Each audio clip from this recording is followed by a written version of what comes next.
والمرض والعدم اسمه مكتوب مرفوع مشفوع منقوش في اللوح والقلم سيد العرب والعجم جسمه مقدس معطر مطهر منور في البيت والحرم شمس الزهى بدر الدجى خير الورى نور الهدى أبي الزهراء وأبي القاسم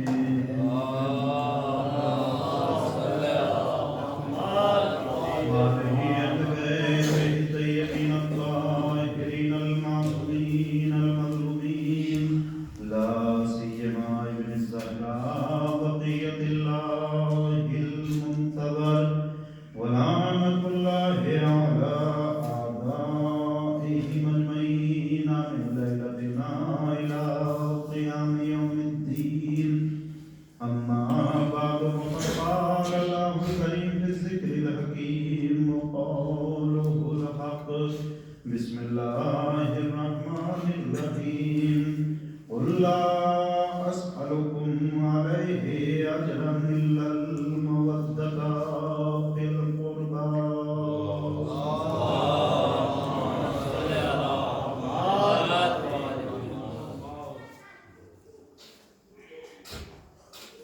خوش نصیب ہیں وہ افراد جو ماہ محرم کی طرح ماہ عزا کی طرح ایام عزائے فاطمیہ کو بھی خلوص اور جذبے کے ساتھ منا رہے ہیں۔ اس کا اجر نہ صاحب مجلس دے سکتا ہے، نہ کوئی مال و ثروت والا دے سکتا ہے، خود بنت رسول اس کا اجر انشاءاللہ روز محشر عطا فرمائیں گی۔ اب سے 25-30 سال پہلے تک ایام عزائے فاطمیہ کو اس طرح سے نہیں منایا جاتا تھا جس طرح سے آج اور انشاءاللہ آنے والے زمانے میں اس سے بہتر منایا جائے گا۔ یہ ہمارے علماء مجتہدین آیات نظام کی کوششیں ہیں، ان کی صحیح ہیں کہ انہوں نے ہمیں یہ جذبہ عطا کیا، اس کی طرف ہمیں راغب کیا کہ ہم ماہ محرم کی طرح ماہ عزائے فاطمیہ کو بھی، ایام عزائے فاطمیہ کو بھی منائیں۔ دور حاضر کے استاذ الفقہاء آیت اللہ العظمیٰ شیخ وحید خراسانی اور ابھی تقریباً 10 سال ہوئے انتقال کو آیت اللہ مرزا جواد تبریزی، آیت اللہ صافی گلپائگانی، ہم نے دیکھا ہے کہ قوم المقدسہ میں یہ اپنے بیت الشرف سے حرم معصومہ تک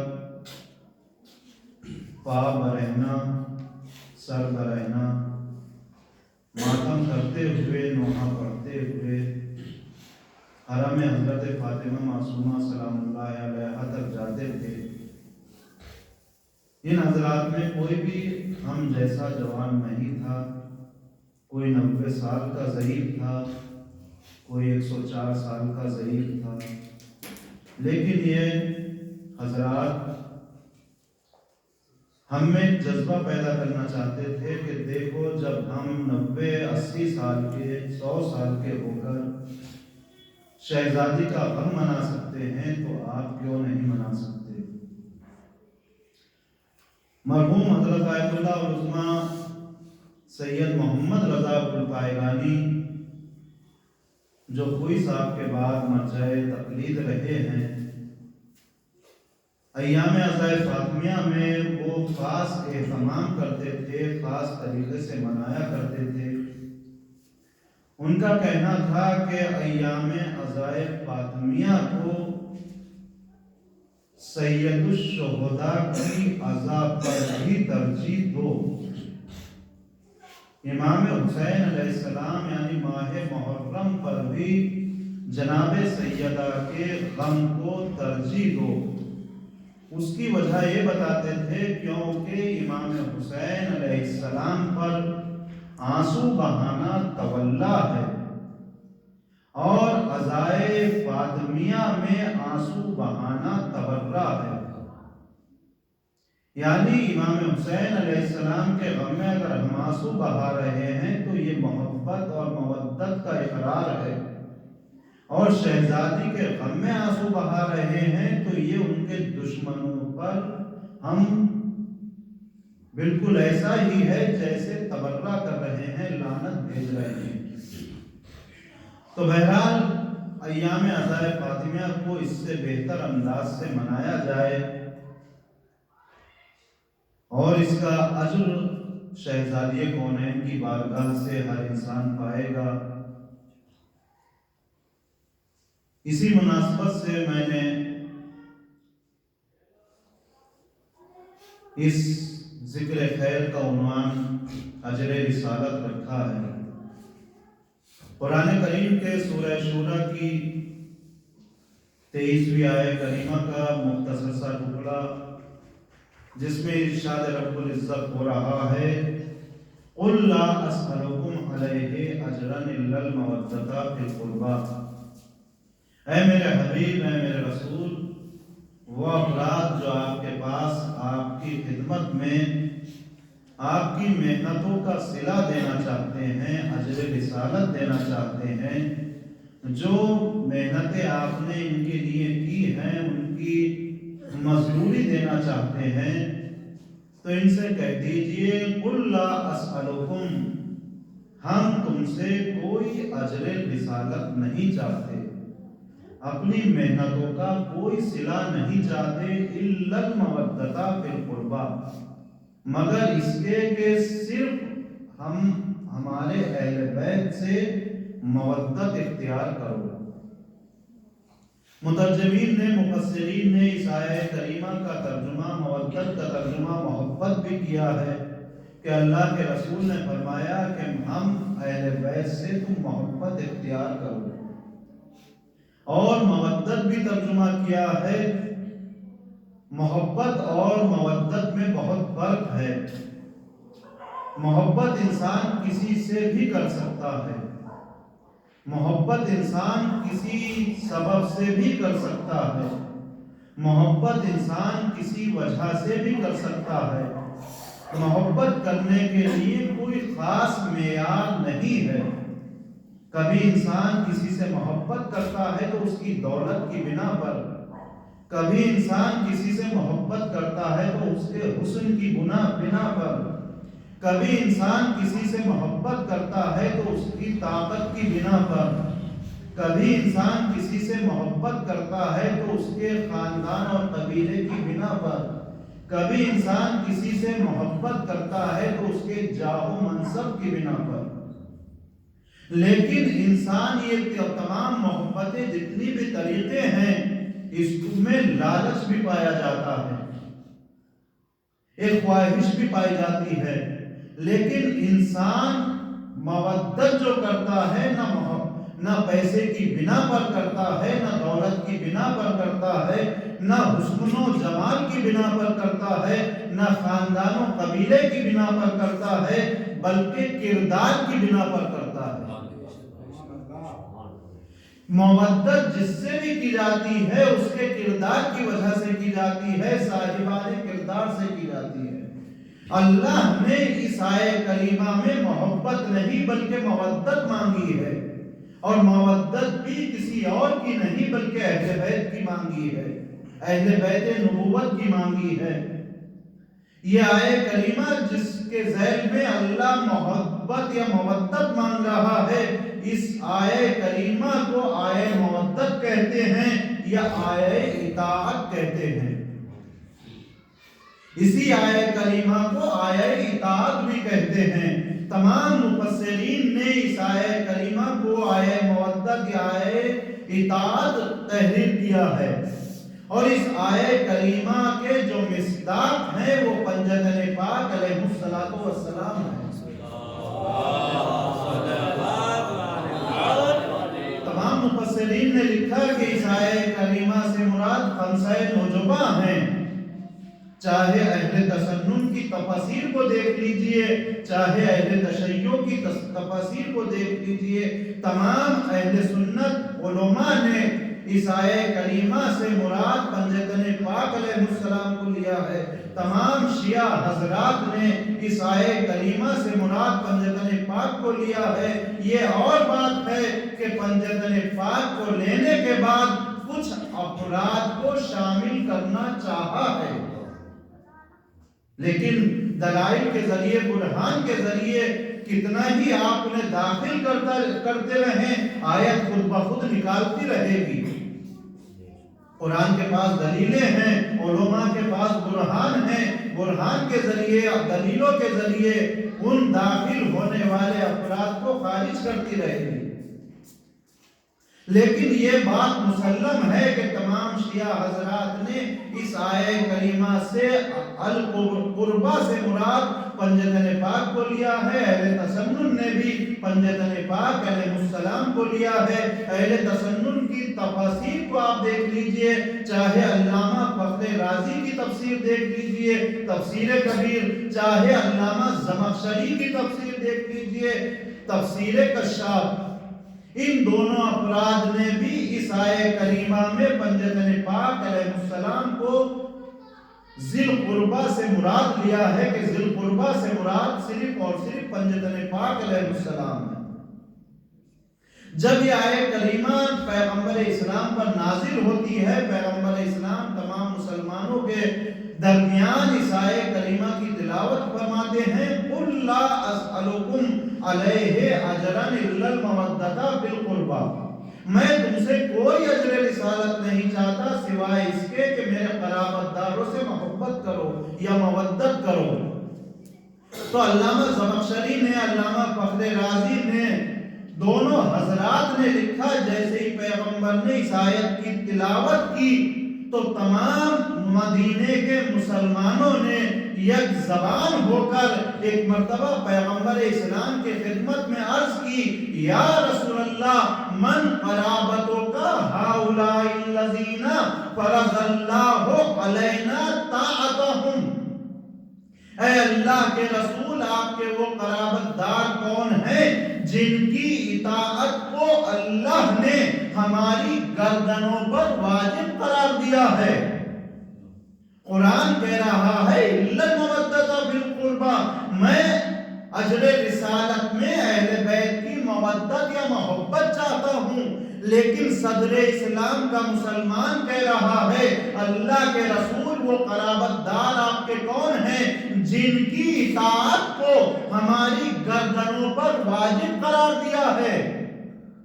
یعنی صدر اسلام کا مسلمان بخوبی جانتا ہے کہ اس آیہ کریمہ میں نہ محبت مانگی جا رہی ہے، نہ مودت مانگی جا رہی ہے، بلکہ اہل بیت کی اطاعت مانگی جا رہی ہے۔ جیسا اہل بیت کہیں ویسا کرنا پڑے گا، جہاں سے روکے رکنا پڑے گا، جہاں پر بھیجے جانا پڑے گا، جیسا کہیں ویسا کرنا پڑے گا۔ اگر قرآن کریم یہ کہتا فقط کہ محبت چاہیے ہے یا مودت چاہیے ہے تو بات تمام ہو جاتی، لیکن صدر اسلام کا مسلمان اس آیت کریمہ سے بخوبی واقف ہے کہ اس آیت کریمہ سے نہ محبت مراد ہے نہ مودت مراد ہے، بلکہ اطاعت اہل بیت نبوت مراد ہے۔ ایک صلوات پڑھیے میں محمد و آل محمد۔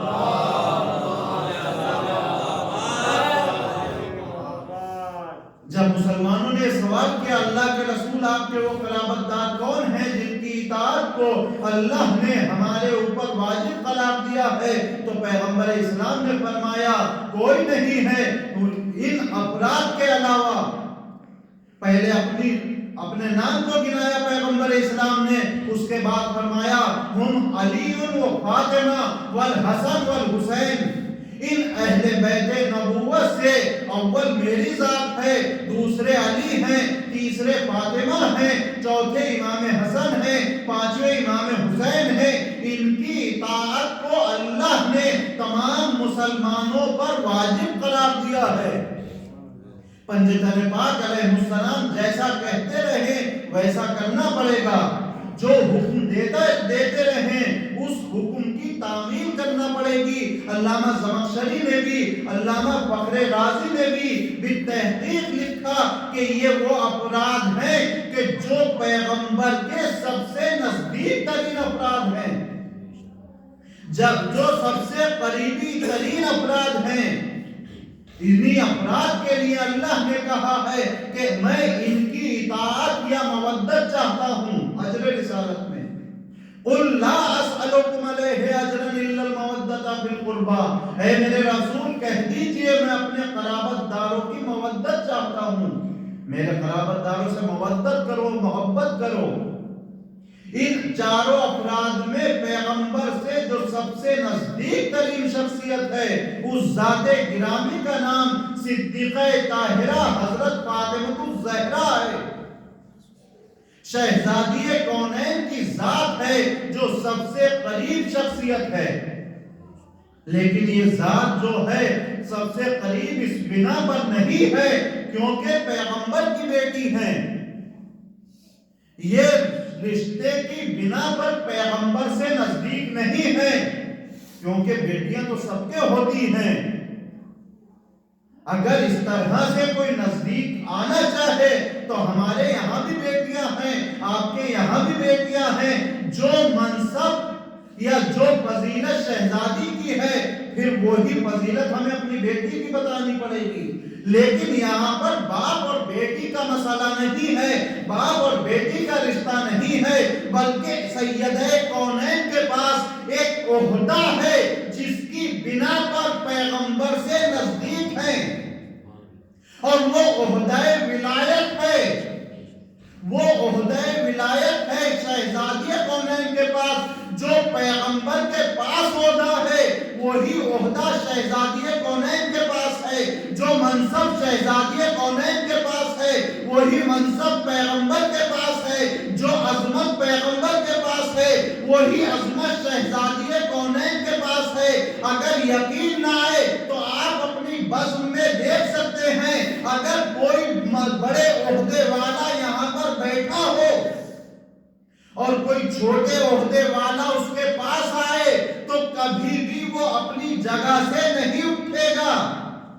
کسی استاد کے پاس اگر شاگرد آئے تو استاد اس کی تعظیم کے لیے نہیں اٹھے گا۔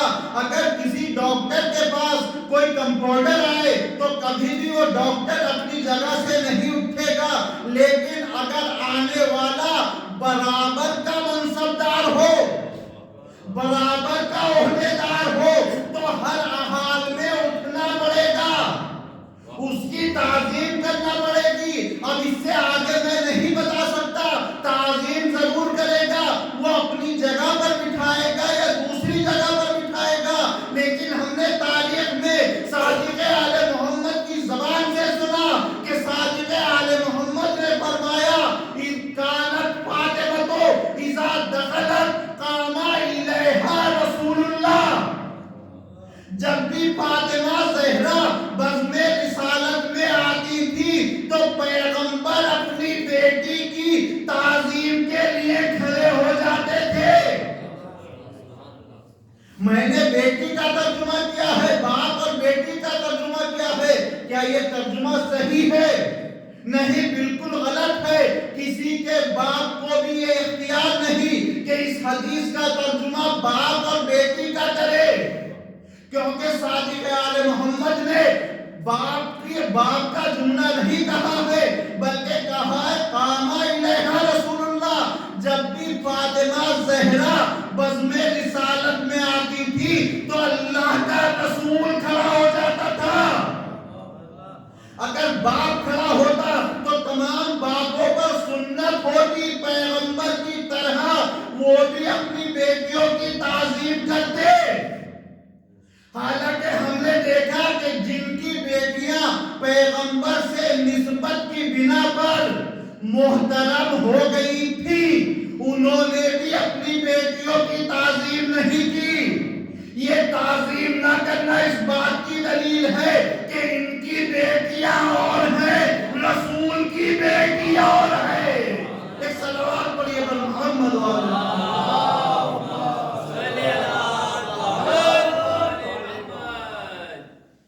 قام الیہا رسول اللہ، اللہ کا رسول کھڑا ہو جاتا تھا، کس کے لیے؟ سیدہ کونین کے لیے۔ جب بھی پیغمبر کی بیٹی بزم رسالت میں آتی تھی تو اللہ کا رسول سیدہ کونین کی تعظیم کے لیے کھڑا ہو جاتا تھا۔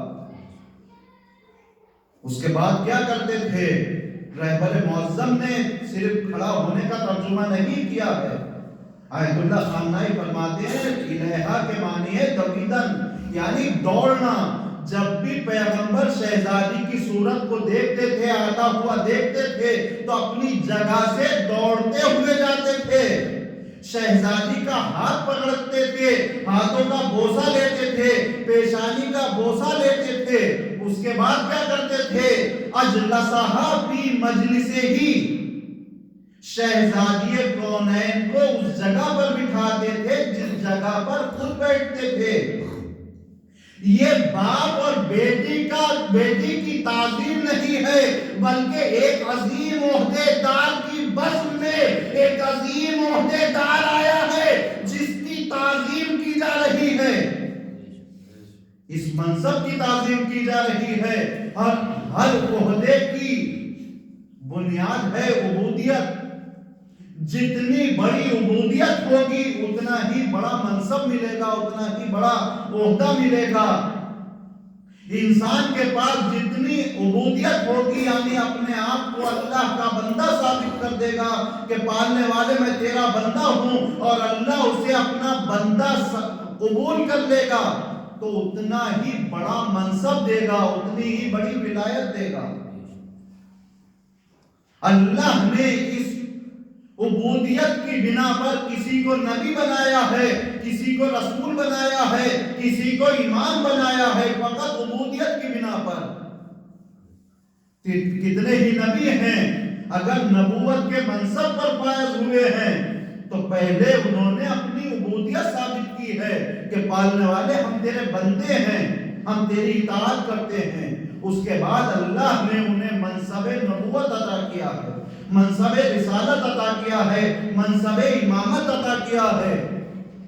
یہ تمام منصب، امامت کا منصب ہو یا نبوت کا منصب ہو یا رسالت کا منصب ہو، اللہ نے کسی مصلحت کی بنا پر صنف قوی کو عطا کیا ہے، یعنی مردوں کو یہ تمام منصب عطا کیے ہیں، چاہے نبوت کا منصب ہو، چاہے رسالت کا منصب ہو، چاہے امامت کا منصب ہو، ان تمام منصبوں کو اللہ نے مردوں کو عطا کیا ہے۔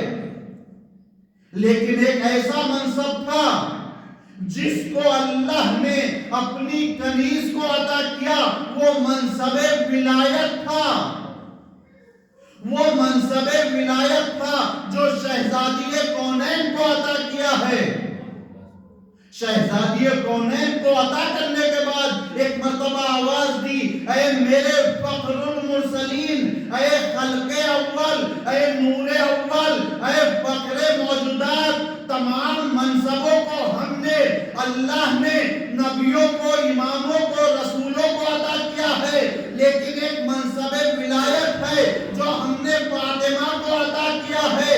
آپ نور اول ضرور ہیں، آپ فخر موجودات ضرور ہیں، آپ خلق اول ضرور ہیں، آپ سردار انبیاء ضرور ہیں، لیکن جب بھی، جس وقت بھی آپ کی بزم میں میری کنیز فاطمہ زہرا آئے گی تو آپ کو اپنی جگہ سے کھڑا ہونا پڑے گا۔ ایک صلوات پڑھیے بر محمد والا۔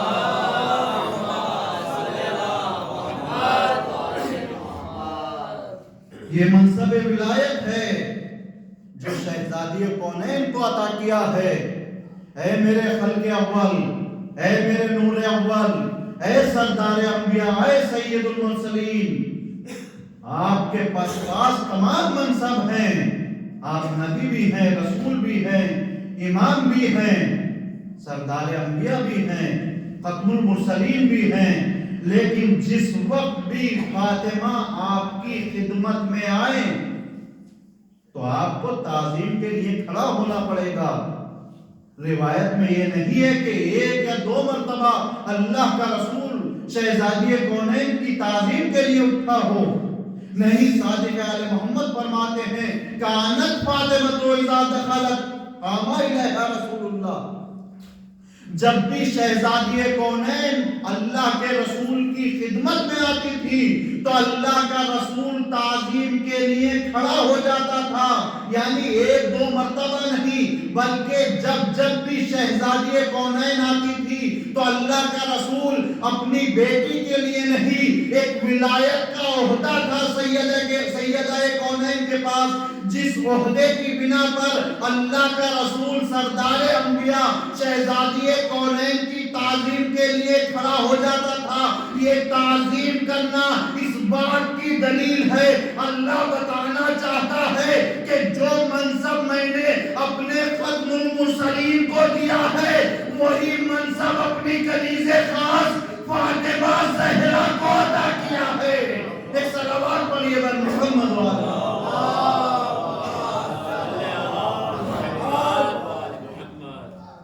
جو منصب میں نے اپنے نبی کو عطا کیا ہے، اپنے حبیب کو عطا کیا ہے، وہی منصب میں نے اپنی کنیز خاص کو عطا کیا ہے۔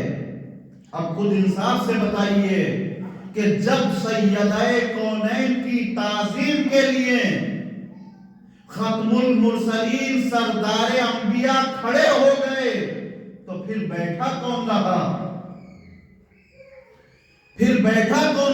کیا کسی میں جرأت ہے کہ سید المرسلین کے ہوتے ہوئے کوئی بیٹھا رہے؟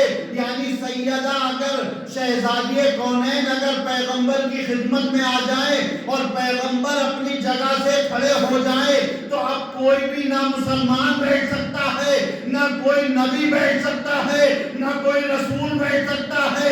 ادھر سیدہ آئیں، ادھر سید المرسلین کھڑے ہو گئے، ادھر سید المرسلین کھڑے ہوئے، ادھر آدم کو کھڑا ہونا پڑے گا، نوح کو کھڑا ہونا پڑے گا، ابراہیم و اسماعیل کو کھڑا ہونا پڑے گا، موسیٰ و عیسیٰ کو کھڑا ہونا پڑے گا، یعنی 313 رسالتیں سیدہ کی تعظیم کے لیے کھڑی ہو گئی۔ 1,24,000 نبوتیں سیدہ کی تعظیم کے لیے کھڑی ہو گئی، تمام امامتیں سیدہ کی تعظیم کے لیے کھڑی ہو گئی۔ یہ تعظیم کر کے بتا رہی ہے کہ وزن سیدہ کو پہچانو، سیدہ کی تعظیم کے لیے 1,24,000 انبیاء سیدہ کی تعظیم کرتے ہوئے نظر آتے ہیں۔ ایک صلوات پڑھیے بر محمد۔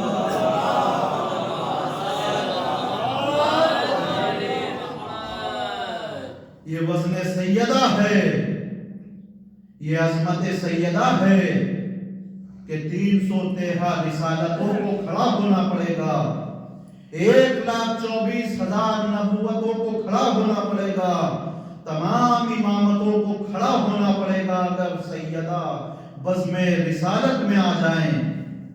کون سیدہ کونین جن کے لیے امام صادق علیہ السلام نے ہی فرمایا ما تکاملت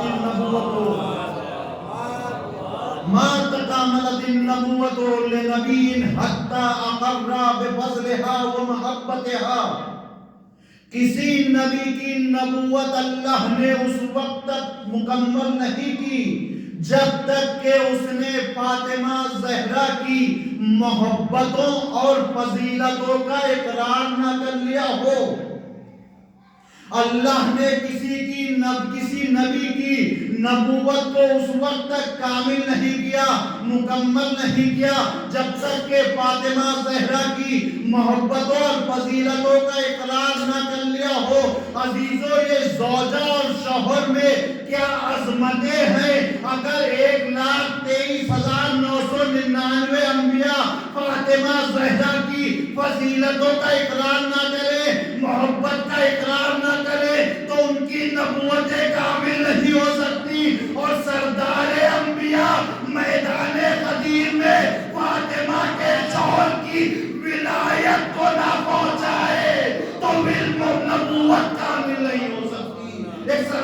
طیبا محمد.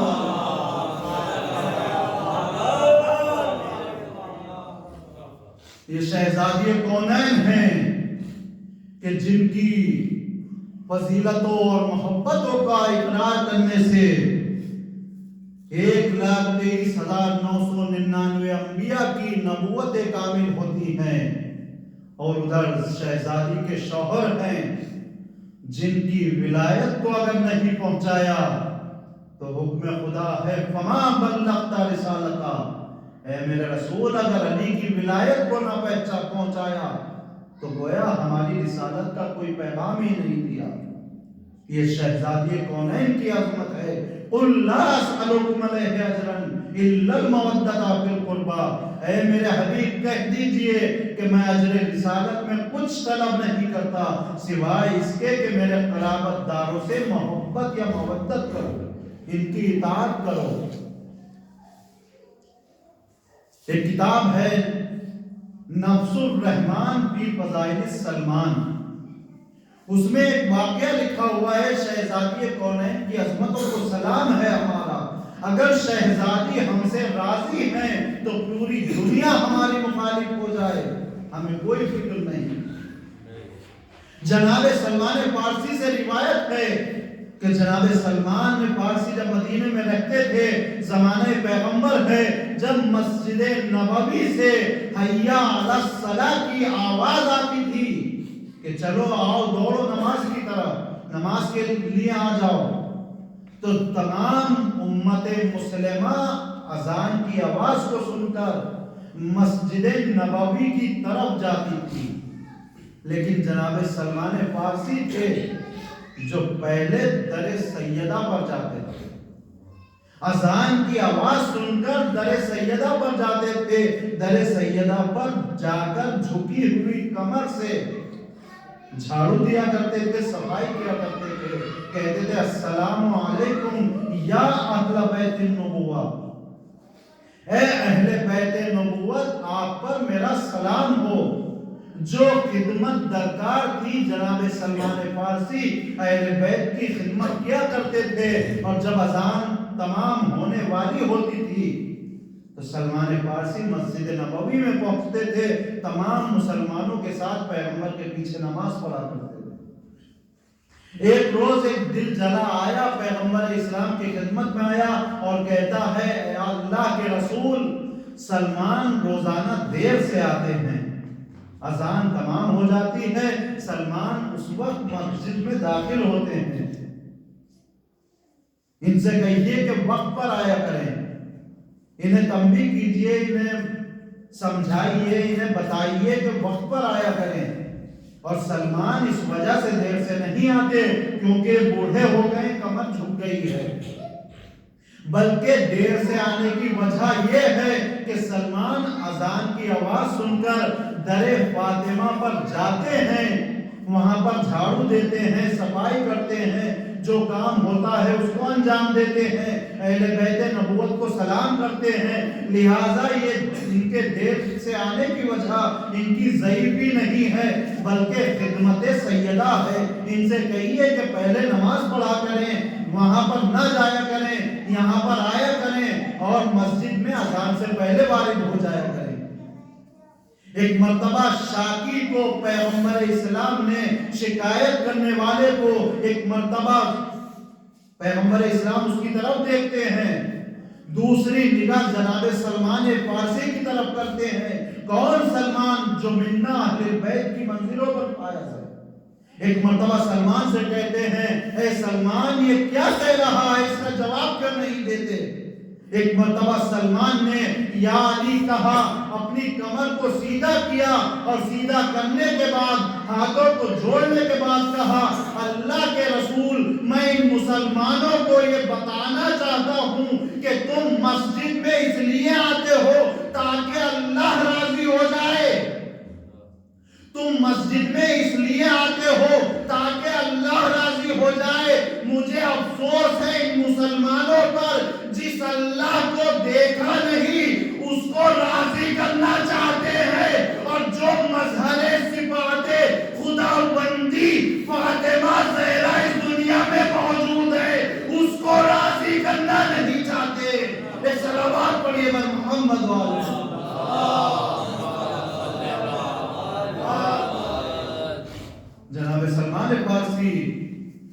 اور اہل بیت علیہ السلام کے چاہنے والوں نے در سیدہ کونین کی عظمتوں کو اجاگر کیا ہے۔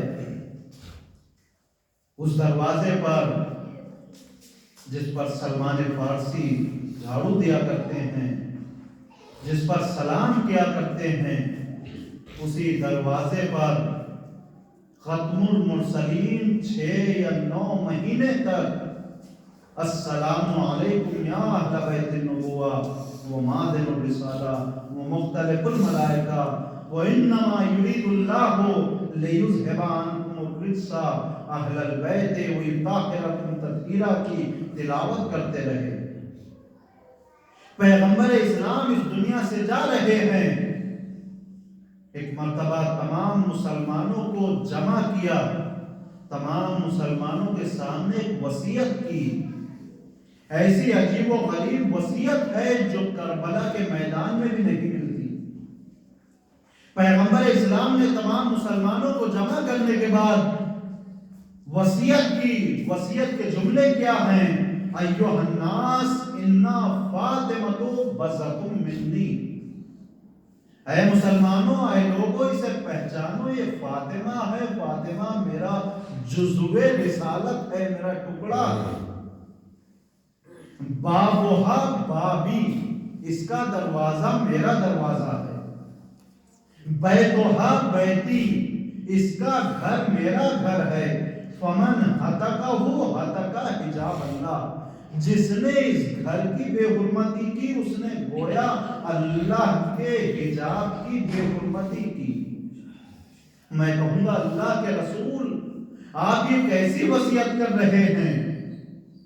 تمام مسلمان جانتے ہیں کہ سیدہ کونین کون ہیں، یہ کس کا دروازہ ہے، تمام مسلمانوں کو معلوم ہے یہ آپ کی پارے جگر ہیں، یہ جزو رسالت ہیں، یہ جزو نبوت ہیں، یہ مقصد خلقت کائنات ہیں۔ یہ تمام مسلمان جانتے ہیں شہزادی کونین کی عظمتوں کو، شہزادی کونین جزو رسالت ہیں، آپ کی لخت جگر ہیں، پھر آپ ان مسلمانوں کو یہ کیوں کہہ رہے ہیں کہ اس کا گھر میرا گھر ہے، اس کا دروازہ میرا دروازہ ہے؟ جس نے اس کی بے حرمتی کی، اس نے اللہ کے حجاب کی بے حرمتی کی۔ عجب نہیں رسالت آواز دے، اے نادان ذرا 3 روز کے بعد دیکھنا، 3 روز کے بعد دیکھنا، یہی دروازہ ہوگا جس پر آگ اور لکڑیاں جمع کی جائیں گی، یہی دروازہ ہوگا جس دروازے پر آگ لگا دی جائے گی، یہی دروازہ ہوگا، یہی میری بیٹی ہوگی جو میری قبر کا رخ کر کے آواز دے رہی ہوگی، یا بتا یا رسول اللہ صبت علی المصائب ولعنہا صبت علی الیام سرنا لیالیا، اے بابا آپ کے بعد مجھ پر وہ مظالم ہوئے، کاش روشن دنوں پر پڑ جاتے تو سیاہ رات میں تبدیل ہو جاتے۔ ارے یہی وہ دروازہ ہوگا جس پر آگ اور لکڑیاں جمع کر دی جائیں گی، ایک ظالم آواز دے گا، اے